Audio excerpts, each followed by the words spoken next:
Chapter 4. The Last Ordinary Day. The day before I disappeared was unremarkable by design.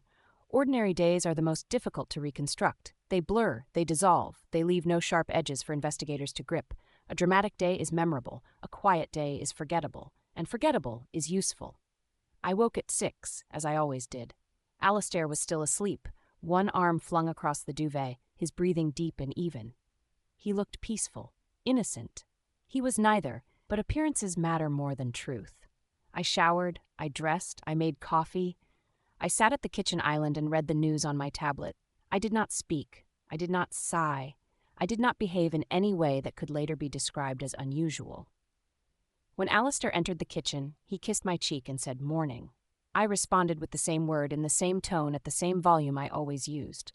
Consistency is a form of camouflage. He poured himself coffee and scrolled through his phone. His expression shifted, a small smile quickly suppressed. A message from her, no doubt. He angled the screen away from me as if I cared enough to look. He believed secrecy protected him. In reality, it revealed him. "Plans today?" he asked. "Work," I said. He nodded, satisfied. He did not ask for details. He never asked for details unless they affected him directly. That was his 5th mistake. I left the house at 8. I walked to the tube station. I boarded a train. I got off at the next stop. I boarded another train going in the opposite direction. I exited at a station I had no reason to visit. I walked to a cafe in Shoreditch, one with large windows and a clear view of the street. I ordered tea.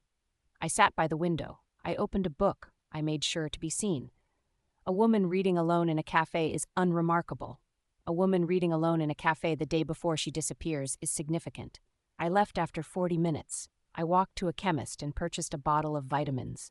I paid in cash. I kept the receipt. I placed it in my wallet. Receipts are timestamps. Timestamps are evidence. I then walked to a park and sat on a bench. I took out my notebook and wrote a few lines, vague, reflective, ambiguous, the kind of lines that could later be interpreted as melancholy or troubled. I tore out the page and placed it in my pocket. It would be found later, not by accident. At noon, I visited a solicitor's office, not the same one as before, a different one in a different part of the city. I asked questions about separation, about financial protections, about legal rights. I did not mention Alistair by name. I did not sign anything. I simply created another timestamp. A woman preparing to leave her marriage seeks legal advice. A woman preparing to disappear creates a trail of legal advice. At 2, I returned home.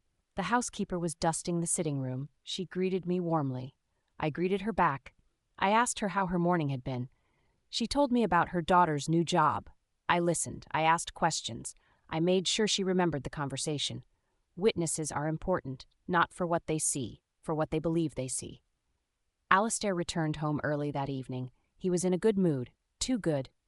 He kissed me, poured himself a drink, and told me about his day. I listened. I nodded.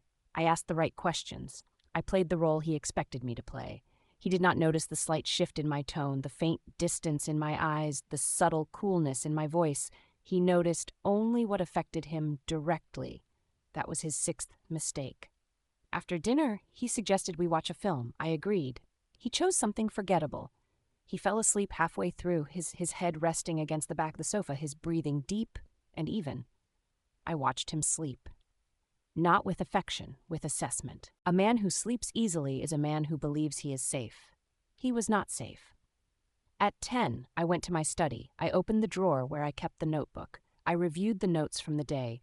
I refined them, expanded them, structured them.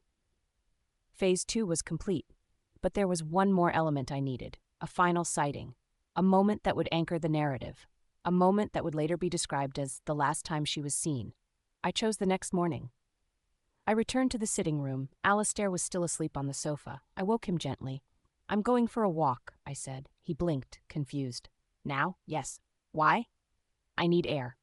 He nodded, still half asleep. "Don't be long." "I won't." He would remember that conversation. He would remember that I left the house. He would remember that I did not return. Memory is unreliable. But unreliable memory is still evidence. I left the house at 10:14 p.m. I walked to the end of the street. I turned the corner. I walked to the tube station. I made sure to pass the CCTV camera at the entrance. I boarded a train. I got off at the next stop. I boarded another train going in the opposite direction. I exited at a station I had no reason to visit. I walked to the Thames. The river was quiet that night, the water dark and still. The lights of the city shimmered on the surface, fractured and trembling. I stood by the railing for several minutes, looking out at the water. I made sure to be seen. I made sure to be noticed. I made sure to appear contemplative. A woman standing alone by the river at night is a woman who could be troubled. A woman who could be planning something. A woman who could disappear. I left the embankment at precisely 11:03 p.m. I walked down a side street, turned a corner, and stepped into the shadow between two buildings. That was the moment the world lost track of me. I did not go home. I did not go to a hotel. I did not go to a friend's house. I went to the safe flat, the one Marcus had secured for me. He opened the door before I knocked. "You're early," he said. "I'm on schedule," I replied. He stepped aside, letting me in. The flat was small, sparsely furnished, anonymous. A place without history, a place without identity, a place where a woman could cease to exist. "Tomorrow," I said. He nodded. The last ordinary day of my life ended at 11:17 p.m. when I closed the door of the safe flat behind me. The next day I would no longer exist, not to Alistair, not to the police, not to the world, but I would be watching, and he would be unraveling.